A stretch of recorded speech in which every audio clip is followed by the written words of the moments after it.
ሮናልዶ የእግር ኳሱ ባትማን ከእናቱ ስቃይ እስከ 2026ቱ የዓለም ዋንጫ መራራ አምባ። ፖርቹጋል በ2026 ዓለም ዋንጫ በስፔን 1-0 ተሸንፋ ከውድድር ውጪ ስትሆን ብዙዎች ያዩት የውጤት ሰሌዳውን ብቻ ነበር። አንዳንዶች ተሳለቁ፣ አንዳንዶች ፈረዱ። ነገር ግን እውነተኛ የእግር ኳስ አፍቃሪዎች ያዩት የውጤት ሰሌዳውን ሳይሆን የአንድን ታላቅ መሪ እንባ፣ መስዋዕትነትና ለዓመታት የተሸከመውን የሀገር ከባድ ጫና ነበር። ከዓለም ዋንጫ ውድድር መውጣት በኋላ ሮናልዶ ለዓለም እንዲህ አለ። ከፖርቹጋል ጋር 3 ዋንጫዎችን አሸንፌያለሁ። ከእኔ በፊት ፖርቹጋል አንድም ዋንጫ አሸንፋ አታውቅም ነበር። የ2016ቱ ዩሮ ለእኔ ከዓለም ዋንጫ ጋር እኩል ዋጋ አለው። አዎ ዓለም ዋንጫው ለእሱ አልተጻፈም ይሆናል። ታላቅነት ግን ገና ድሮ በስሙ ተመዝግቧል። ዛሬ ይህንን የማይበገረውን የ41 ዓመቱን ጀግና ከማዴራ ድህነት እስከ እግር ኳስ ንጉስነት ያደረሰውን ሙሉ የህይወት የቤተሰብና የስኬት ታሪክ እንቀኛለን። የክርስቲያኖ ሮናልዶ ታሪክ የሚጀምረው ከሱ መወለድ በፊት ነው። እናቱ ማሪያ ዶሎሬስ ገና በ15 ዓመቷ እናቷ የሞተችባት በድህነት ምክንያት በአባቷ ወደ ማዴራ የሞቱ ልጆች ማሳደጊያ የተላከች ምስኪን ነበረች። በ9 ዓመቷ ወደ ቤት ብትመለስም የጠበቃት ስቃይና በደል ነበር። በ13 ዓመቷ ትምህርቷን አቁማ ቅርጫት እየሰራች ቤተሰቧን መርዳት ጀመረች። በ18 ዓመቷ ሆዜ ዲኒስ አቬሮን አገባች። ነገር ግን ባለቤቷ ከአንጎላ ጦርነት የተመለሰው መቼም በማይድን የስነ-ልቦና ቁስልና በከባድ የአልኮል ሱሰኝነት ተመቶ ነበር። ዶሎሬስ የአራቱ ልጆቿን ሆድ ለመሙላት ሰው ቤት እየጠረገችና ምግብ እያበሰለች የቤተሰቡ ብቸኛ ተንቀሳቃሽ ሞተር ሆነች። በፈረንጆቹ የካቲት 5 1985 የዚች ብረት እናት የመጨረሻ ልጅ ተወለደ። ስሙም ክርስቲያኖ ሮናልዶ ይባላል። በአልኮል በተጎዳ አባቱና በድህነት ምክንያት በቂ ምግብ እንኳን የሌለው ምስኪን ህፃን ነበር። ኳስ ግን ሞጫ መንገዱ ነበር። በማዴራ ጎዳናዎች ላይ በጫማ አልባ እግሮቹ ኳስ ሲያባርር ታየ። በየቀኑ በራሱ ላይ አዳዲስ ፈተናዎችን ይጭን ነበር። በትጋቱ በ12 ዓመቱ ወደ ዋናው የፖርቹጋል ግዛት መጥቶ የስፖርቲንግ ሊዝበን አካዳሚን ተቀላቀለ። እዚያም በክህሎቱ ሳይሆን በማያልቅ ጉልበቱና ዲሲፕሊኑ ጎልቶ ታየ። የስፖርቲንግ አሰልጣኞች እንደተናገሩት እሱ የመጨረሻው ልምምድ የሚጀምርና ከሁሉም ዘይት የሚጨርስ ተጫዋች ነበር። እናቱ ዶሎሬስ በኋላ ላይ 2 ጊዜ የጡት ካንሰርንና የስትሮክ አደጋን ተቋቁማለች። ዛሬ ዓለምን እሷን ማዘር ኦፍ ኮሬጅ ልበ ሙሉ እናት ይላታል። ለልጆቿ ስትል የተራበችው እናት ዛሬ ያ ሁሉ መስዋዕትነት ፍሬ አፍርቶ የዓለምን ክብር ተጎናጽፋ ታይታለች። ታላቅነት አይሰጥም፣ ይገነባል። አንድ ልጅ ከፖርቹጋል ምስኪን ደሴት ተነስቶ በዓለም እግር ኳስ ታሪክ ውስጥ የማይደፈሩ ሪከርዶችን ሰባብሮ ጎት ግሬተስት ኦፍ ኦል ታይም ይባላል ብሎ ማን አስቦ ነበር? የሮናልዶን ታሪክ የቀየረችው ያቺ የ1 ሰዓት ተኩል ምሽት። የአንድ ሰው ህይወት ሙሉ ለሙሉ ለመቀየር ስንት ጊዜ ይፈጅበታል? አመታት፣ ወራት ወይስ ሳምንታት? ለክርስቲያኖ ሮናልዶ ግን ያስፈልገው 90 ደቂቃ ብቻ ነበር። በአንድ የወዳጅነት ጨዋታ ላይ ያሳየው አስገራሚ ብቃት የዓለምን እግር ኳስ ታሪክ ለዘላለም ይለውጠዋል ብሎ ይገመት አልነበረም። አንድ ምስኪን የ12 ዓመት ታዳጊ እናቱን ጥሎ ካለቀሰበት የሊዝበን ጎዳና ተነስቶ የዓለምን እግር ኳስ ንጉስነት ተቆጣጠረው። መቼም እንዴት መቼ ማለታቸው አይቀርምና የሮናልዶን የስኬት ጉዞ እነሆ ብለናል። ታሪኩ የሚጀምረው በደሴቱ ላይ በሚገኘው አንዶሪኛ በተባለ ትንሽ አማተር ክለብ ውስጥ ነው። ሮናልዶ ገና በ8 ዓመቱ እዚያ መጫወት ሲጀምር አባቱ በዚያው ክለብ ውስጥ የልብስ አጣቢና እቃ አጋዥ ሆኖ በዝቅተኛ ደሞዝ ይሰራ ነበር። ሮናልዶ ተስፋ አልቆረጠም። ከናሲዮናል ክለብ ቆይታ በኋላ በ12 ዓመቱ ተሰጥኦ ታይቶ የሀገሪቱ ትልቅ ክለብ ወደ ሆነው ስፖርቲንግ ሊዝበን አካዳሚ ተዘዋወረ። ያኔ ገና ህፃን ነበር። ከማዴራ ደሴት ተነስቶ ወደ ዋናው ከተማ ሲሄድ ብቸኝነቱና ፍርሃቱ አንቀውት እያለቀሰ ነበር። ነገር ግን እናቱ ማዴራ ዶሎሬስ የልቧን ስብራት ደብቃ እንባዋን እየገታች ያንን ታሪካዊ ቃል ተናገረች።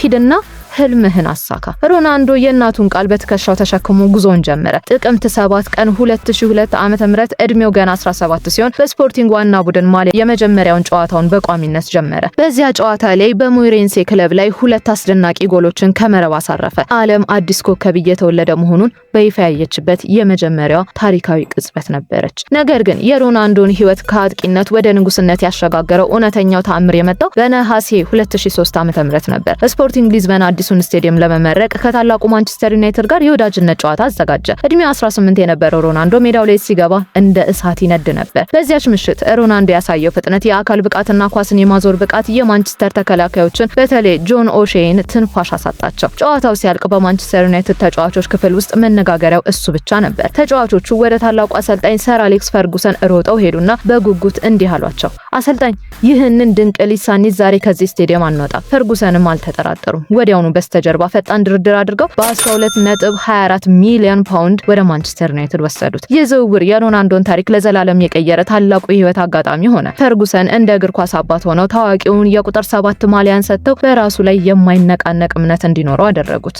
ለመሆኑ ይህ በዓለም ውድ የተባለው ተጫዋች የመጀመሪያ ደሞዙ ስንት ነበር? ሮናልዶ በስፖርቲንግ ሊዝበን አካዳሚ በነበረበት የመጀመሪያ ወር ያገኘ የነበረው በግምት 80 ዩሮ ብቻ ነበር። በኋላ ወደ ዋና ቡድን ሲያደግ ደሞዙ ወደ 2000 ዩሮ ከፍ አለ። የህልመኛ ልጅ የመጀመሪያውን ትልቅ ገቢ ማግኘት ሲጀምር ለራሱ ውድ ልብስ ወይም መኪና አልገዛም። ያደረገው ነገር የሰሚውን ልብ ያሞቃል። በድህነት የምትማቀቀውን እሱን ለማሳደግ ሰው ቤት እየጠረገችና ምግብ እያበሰለች የምታበላውን እናቱን ማሪያ ዶሎሬስን ጠራት። እጆቿን ይዞ ከእንግዲህ አንቺ አትሰሪም፣ እኔ አበላሻለሁ፣ እረፊ አላት። ከሰው ቤት ስራ አስወጣት። በመቀጠልም በማዴራ ደሴት ላይ ሰፊና ዘመናዊ ቤት በመግዛት ቤተሰቡን ከመከራ ህይወት አወጣቸው።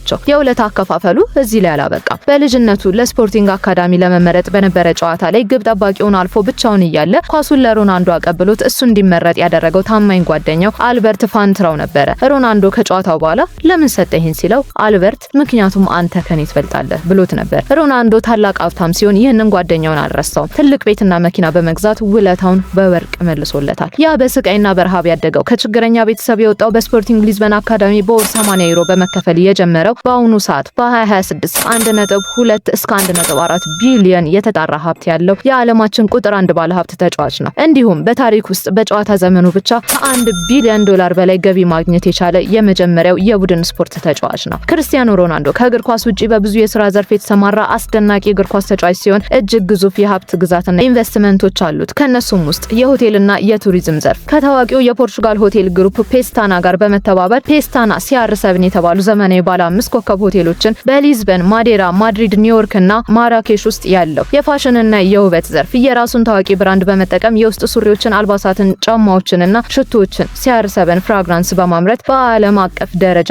ያሰራጫል። የቅንጦት መኪናዎች ስብስብ ከ20 ሚሊዮን ዶላር በላይ የሚያወጡ እጅግ ውድ የሆኑ የዓለማችን ምርጥ መኪናዎችን ይሰበስባል። ከነዚህም መካከል በዓለም ላይ ጥቂት ብቻ የተመረቱ ቡጋቲ፣ ሴንቶዲሲ፣ ቺሮን፣ ቬሮን እንዲሁም የሮልስ ሮይስ እና የፌራሪ የቅንጦት መኪናዎች ይገኙበታል። በተጨማሪም ወደ 25 ሚሊዮን ዶላር የሚያወጣ የራሱ የግል ጀልባና የቅንጦት ያቺ ያንቀሳቅሳል። የመጀመሪያ ደሞዙን ለራሱ ምቾት ሳይሆን ለእናቱና ለጓደኛው ውለታ መክፈል ያደረገው ይህ ታማኝ ልጅ በበረከትና በማያልቅ ጽናት ተጉዞ ዛሬ የዓለም እግር ኳስ ታሪክ ሊደፍረው የማይቻለውን የ976 ጎሎች ተራራ ተቆጣጥሮ ይገኛል። ሮናልዶ ስኬት በታላቅ ዲሲፕሊንና በቅን ልብ እንደሚገነባ ያሳየን ህያው ምስክር ነው። እስኪ እነዚህን ታሪካዊና አስደናቂ ክርስቲያኖ ሮናልዶን የክብር መዝገቦች እንግለጥ። ለክለብና ለሀገር 976 ግቦች። በእግር ኳስ ታሪክ የምንጊዜም ከፍተኛ ግብ አግቢ ከማዴራ ሰማይ ስር ከተወለደው ሚስኪን ታዳጊ ጀምሮ እስከ ዛሬዋ ሰከንድ ድረስ በሰው ልጅ ታሪክ በእግር ኳስ ሜዳ ላይ እንደሱ ብዙ ግብ ያስቆጠረ ማንም የለም። እሱ ጎል ማግባትን ጥበብ ሳይሆን የዕለት ተዕለት ልማዱ ያደረገ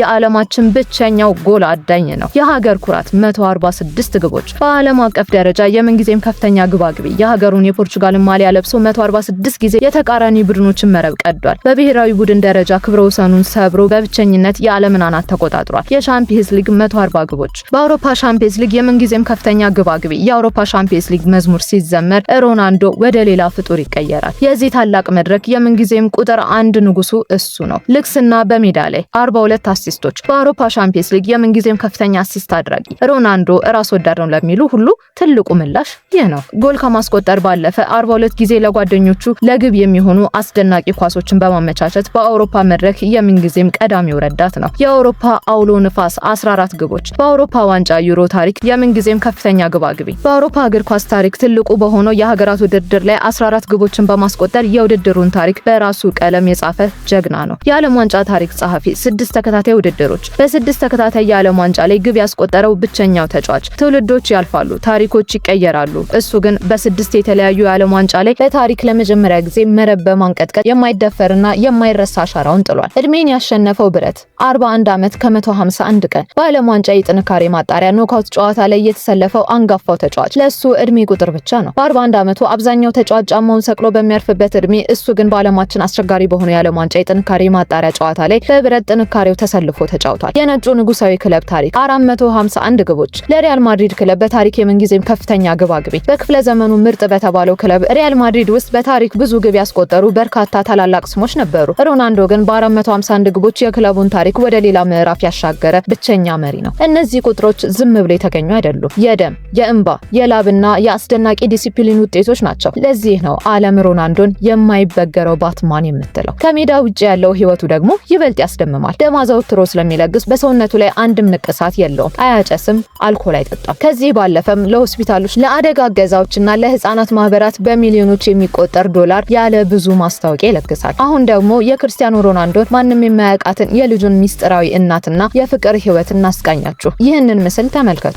እጅግ ውብ የሆነችው የሩሲያዋ ሱፐር ሞዴል ኢራና ሻይክ በሶሻል ሚዲያ ላይ በብዙ ሚሊዮኖች የሚቆጠሩ ሰዎች ይህችን ሴት የክርስቲያኖ ሮናልዶ ጁኒየር የመጀመሪያ ልጅ ወላጅ እናት እንደሆነች አድርገው ያስባሉ። ነገር ግን እውነቱ ምንድን ነው? ኢራና ሻይክ በእርግጥ የሮናልዶ ጁኒየር እናት ናት። ታሪካቸው የሚጀምረው በ2010 ዓ.ም ነው። ክርስቲያኖ ሮናልዶና ኢራና ሻይክ ለመጀመሪያ ጊዜ የተገናኙት በአርማኒ የማስታወቂያ ፎቶ ቀረጻ ላይ ነበር። በዚያው ቅጽበት የሁለቱ ልብ ተሳሰረ። ሮናልዶ በውበቷ ተማረከ፣ እሷም በአሸናፊነት ማንነቱ ተማረከች። ለሚቀጥሉት 5 ዓመታት ከ2010 እስከ 2015 በዓለማችን ላይ ተጽዕኖ ፈጣሪውና በጣም ተወዳጁ የጥበብና የስፖርት ጥምረት ሆኑ።